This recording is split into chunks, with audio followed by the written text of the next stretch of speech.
mesdames et messieurs, bienvenue à Home Studio Yoga pour tous. Je m'appelle Pierre-Luc Houde, je suis avec Amélie Turcotte. Bonjour.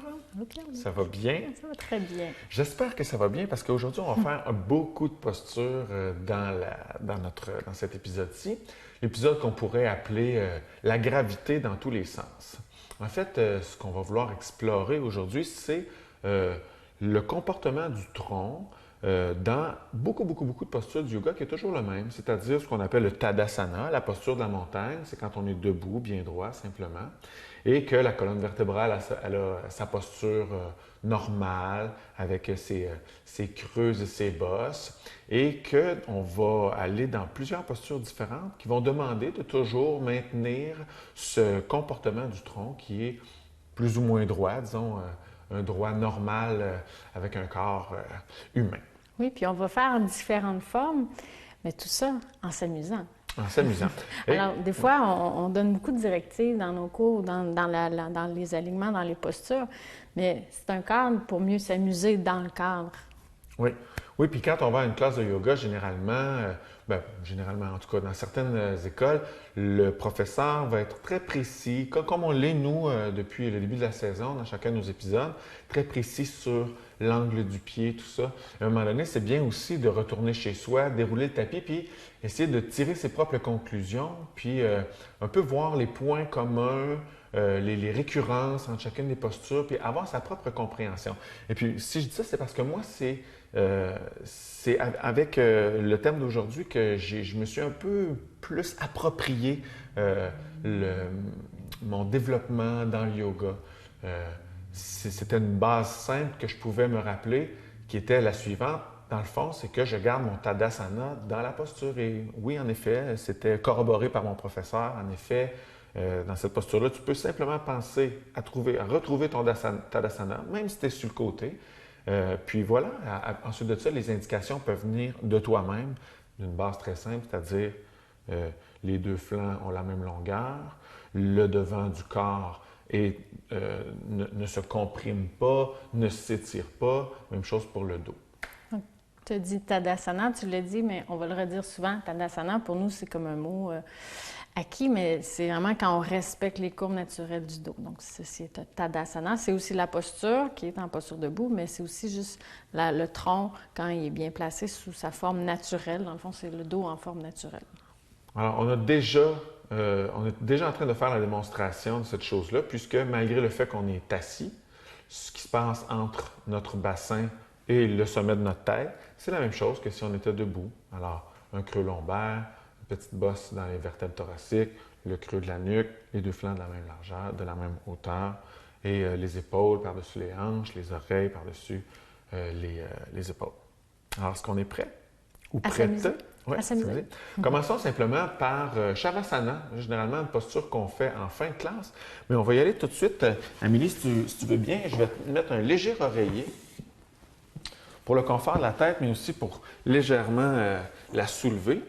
Et on voit bien que le Tadasana, il est fait présentement par Amélie. Si Amélie était debout et qu'on la prenait en photo et puis qu'on versait la photo de 45 degrés, on aurait cette posture-là. 90 degrés. Oui, 90 degrés. Donc, on viendra aux 45 degrés. Donc, il y a ce creux lombaire-là ici sous le dos. Je peux passer ma main. Il y a le creux sous la nuque ici. L'angle des chevilles est le même. Et même la main va avoir tendance à s'ouvrir. Puisque la main est déposée surtout sous le petit doigt, bien, il y a une ouverture comme ceci qu'on va aller chercher en Tadasana. Alors, Amélie se repose et indique à son corps, voici une belle posture debout. Peut-être que les premières fois qu'on fait Shavasana sans accessoires, on a l'impression que la tête, elle est loin derrière. Mais en fait, elle n'est pas très loin, elle est même plus à l'avant que le derrière du dos. Dans la vie, on va aller exagérer cette tête-là qui est trop à l'avant. Et puis, parfois, on corrige les élèves qui en sont à leur premier pas et puis vont faire comme « j'ai l'impression d'avoir la tête complètement en arrière de mon corps », mais non, on n'est juste simplement pas habitué à avoir cette tête-là bien par-dessus les épaules. Faisons la même posture maintenant en virant Amélie de bord pour aller faire la planche. Donc, Amélie va devoir, cette fois-ci, garder, encore une fois, son Tadasana. On se souvient, en Tadasana, c'est le tronc qui est droit, mais en planche. Alors, parfois, les garçons aussi, ou n'importe qui, en fait, on a tendance à avoir les hanches trop à l'avant quand on est debout. Quand on fait la planche, on va essayer de retrouver ça, peut-être rapprocher légèrement le bassin du sol. Et on a encore la bosse dans le dos, le creux dans le bas, la nuque aussi est engagée. Et puis, simplement parce qu'on a viré le corps à l'envers, bien là, on va travailler tout le derrière. Donc là, la gravité, elle a envie d'amener ma tête par là-bas. C'est ça. Je fasse un effort, donc les muscles de mon cou, ils s'activent. Oui. Les abdominaux peuvent être détendus, comme dans une posture debout. Un peu contracté quand même, parce que sinon, si... Et puis, tu pourrais descendre, oui, c'est ça, au milieu de tes épaules pour vraiment avoir les épaules des deux côtés du tronc. Alors, on a gardé le Tadasana. Maintenant, on va continuer en force. Maintenant, on va aller faire travailler les flancs, les côtés, les abdominaux aussi. On va retrouver ce Tadasana-là, mais sur le côté. Alors, une main au sol et l'autre main dans les airs. Donc là, la gravité, vous pouvez imaginer, hein, parce que c'est un peu le thème de l'émission, la gravité va avoir une influence. Je peux placer mon pied en avant ou pas. Tu vas me guider, mon cher? Oui, madame. Je lève le bras. Alors, comme ceci. Donc, tu peux affaisser un peu ton flanc. Oui, c'est ça. Alors là, on a la ligne droite. Si on veut forcer davantage, on pourrait amener le pied par-dessus l'autre, comme si le sol était maintenant à 45 degrés. Et puis, c'est du yoga postural. On s'amuse. On s'amuse et on force. C'est du yoga postural. Ensuite de ça, si on est capable de garder le Tadasana dans cette posture-là, on va être capable de le faire dans toutes les postures. Veux-tu aller de l'autre côté pour équilibrer les choses? D'accord. C'est une bonne idée, ça. Ah oui, absolument. Et voilà. Alors, c'est bien droit. Bravo, Amélie. Tu n'as pas besoin d'aide. On pourrait avoir tendance à avoir le bras un peu à l'arrière, comme Amélie là. Alors, on peut le ramener légèrement vers l'avant, comme ça, pour qu'il soit en cohérence. Ensuite, qu'il suive vraiment l'autre bras. Et bon, maintenant, il nous reste deux plans à faire. Commençons par aller s'accoter au mur pour faire le Tadasana, la tête au mur. Alors, Amélie va aller faire un Tadasana bien ordinaire, mais c'est comme si on la poussait un peu et que la tête, le derrière de la tête, allait toucher au mur. Comme tout le corps est en angle, en gardant l'angle de 90 degrés dans les chevilles, ça va faire soulever les orteils. Donc, seulement les talons qui touchent au sol et le derrière de la tête qui touche au mur. Alors, ça va muscler, ça va faire forcer beaucoup la nuque à Amélie. Ce qui fait qu'elle va garder la posture, disons, 2 minutes, admettons.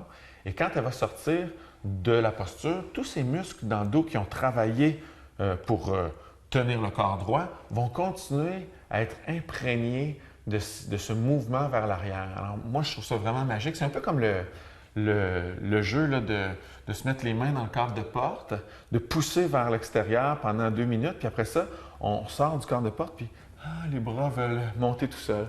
C'est un peu la même chose. Il y a un petit wow qui se passe. Le corps veut se tenir droit de sol. Vraiment, je ressens ça. Wow. Tiens, d'ailleurs, ses pieds ne touchent plus au sol. Et maintenant, Tadasana.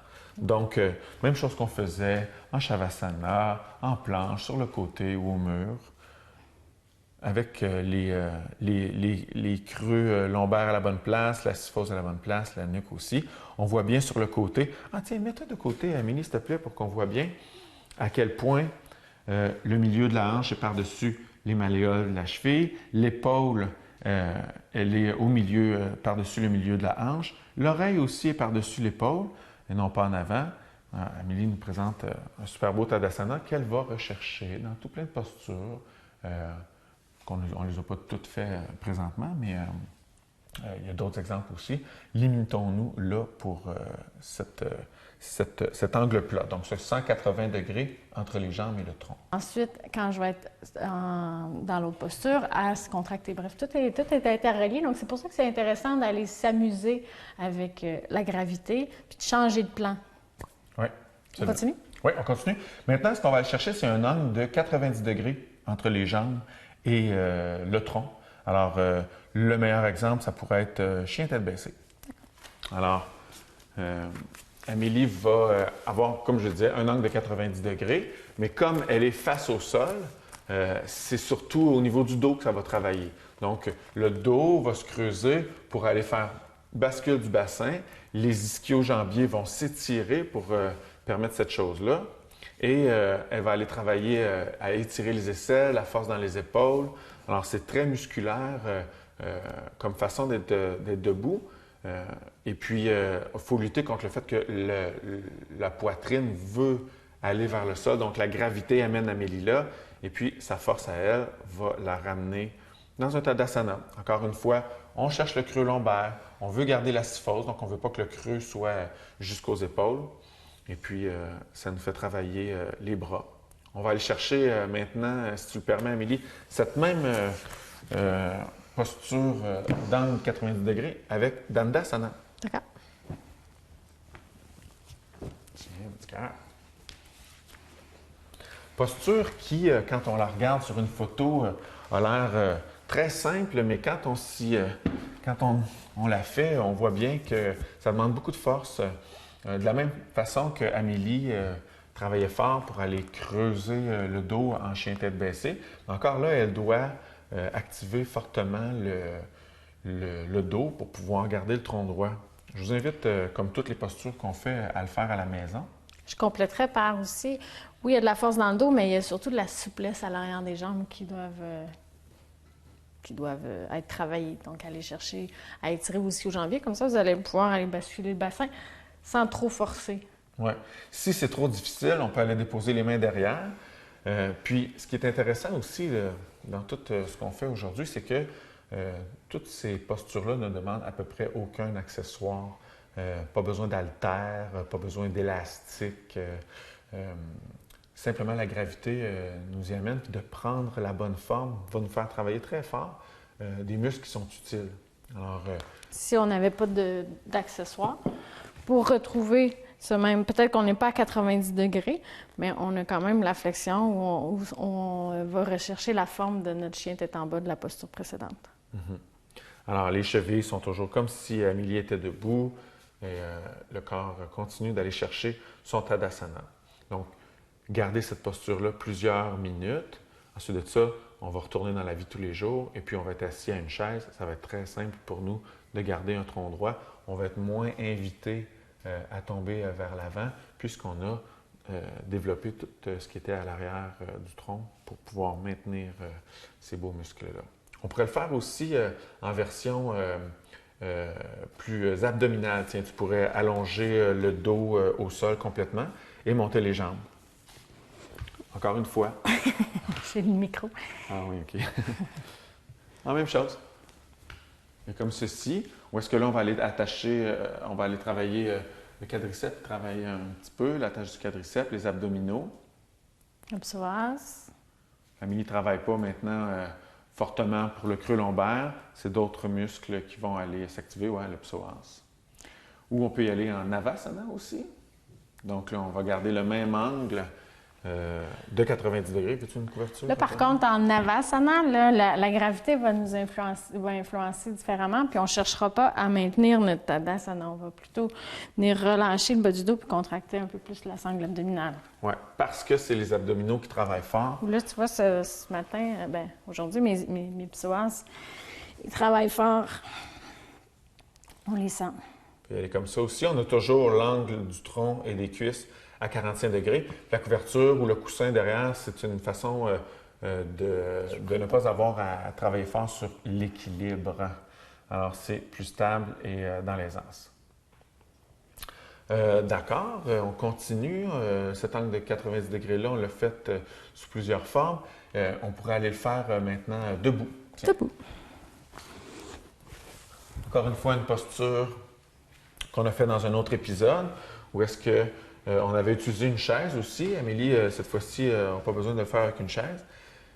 Donc, c'est ça encore, je reviens avec la gravité. Si je me penche sans faire attention, moi, je vais me pencher de même et je vais lever la tête. Donc, il faut que j'y vais plus lentement. C'est rare qu'on est dans l'action lente.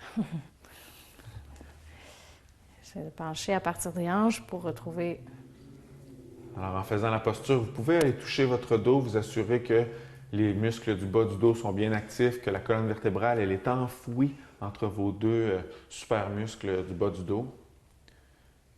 Et détendre le devant du corps aussi, puisque c'est tout par derrière que ça se tient. Ouais.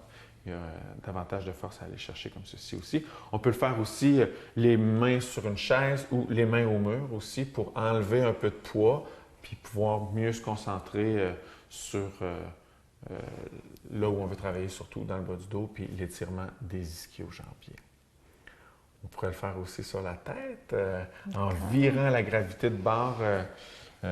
C'est une posture avancée cette fois-ci, mais ce qui va être intéressant, c'est que la gravité va nous aider à aller chercher l'étirement des ischio-jambiers. Alors, parfois, il faut travailler très fort pour pouvoir tirer sur la jambe pour étirer le derrière de celle-ci.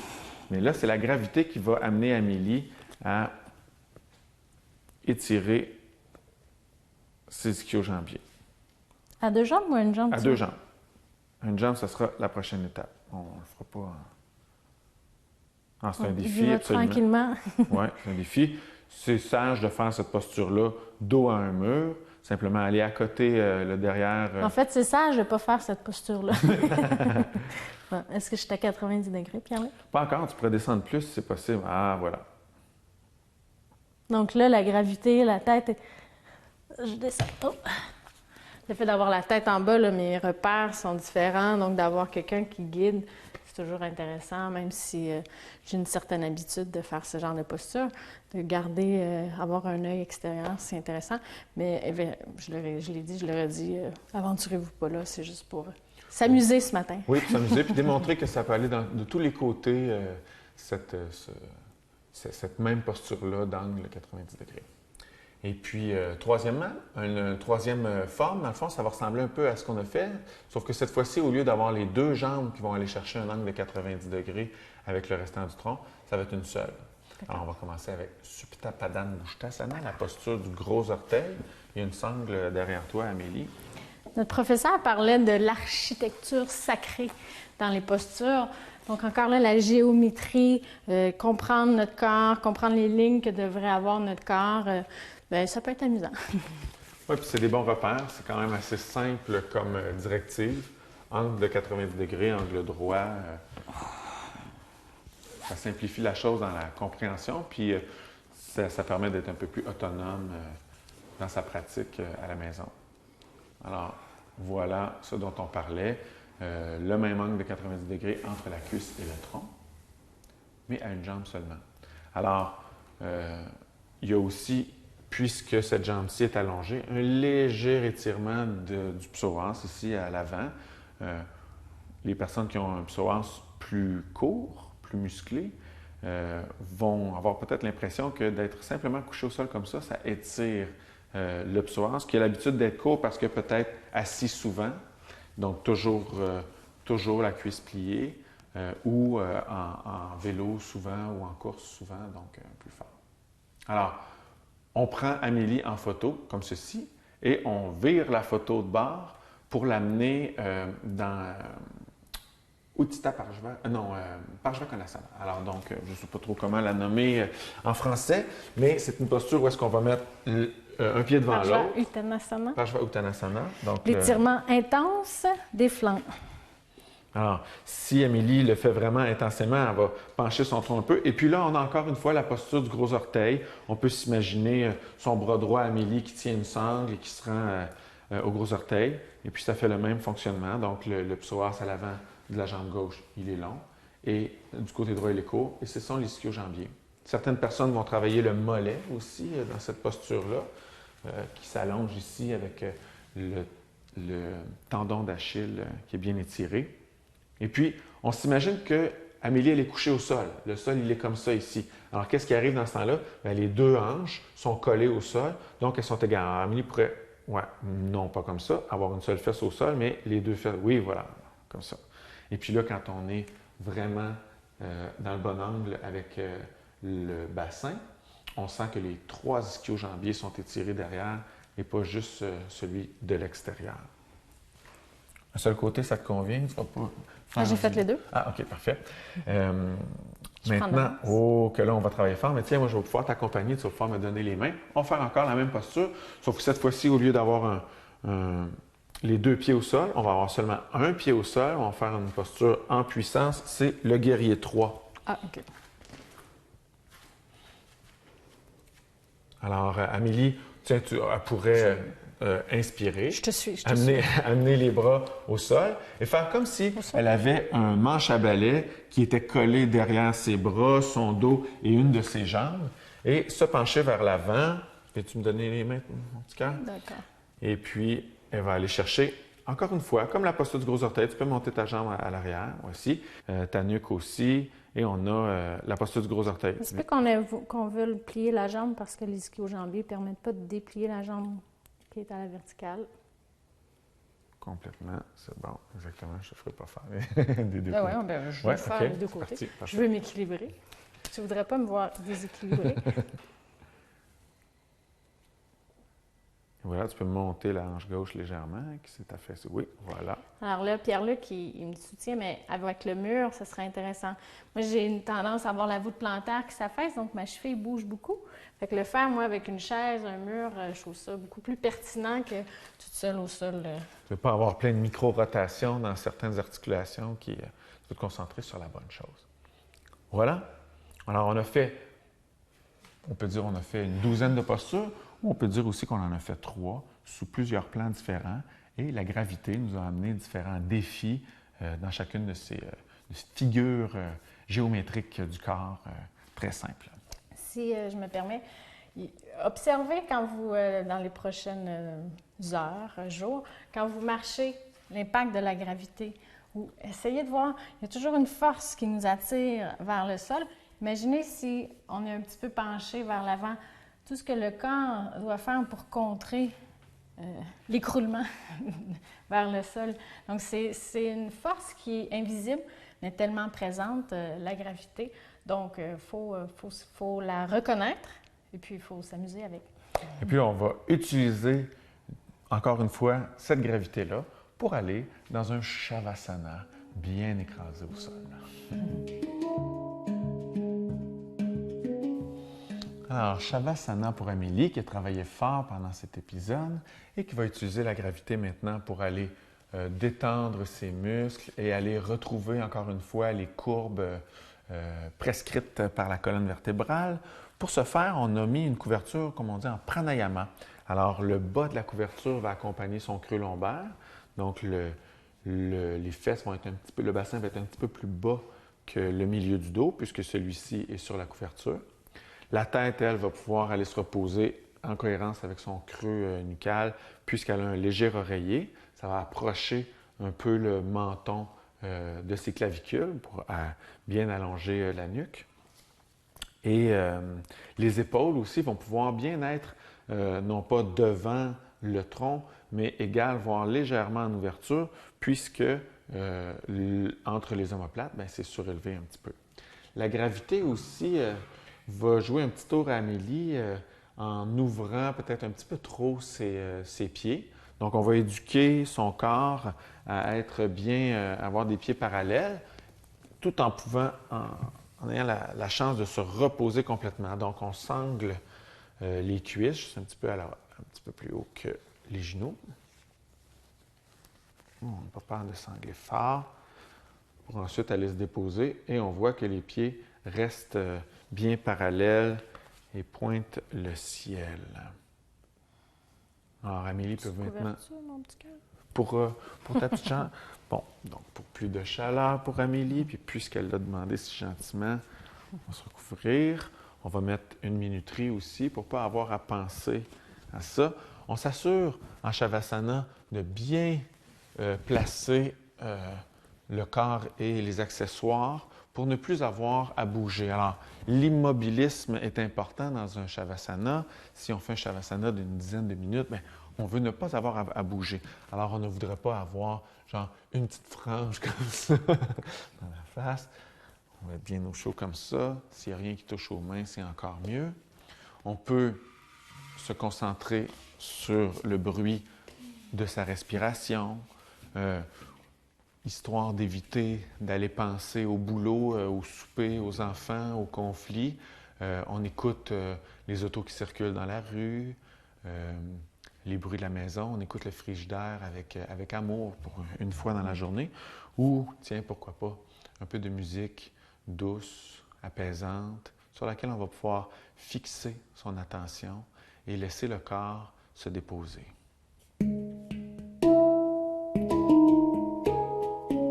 On se revoit la semaine prochaine pour un autre épisode de Home Studio Yoga pour tous. Merci.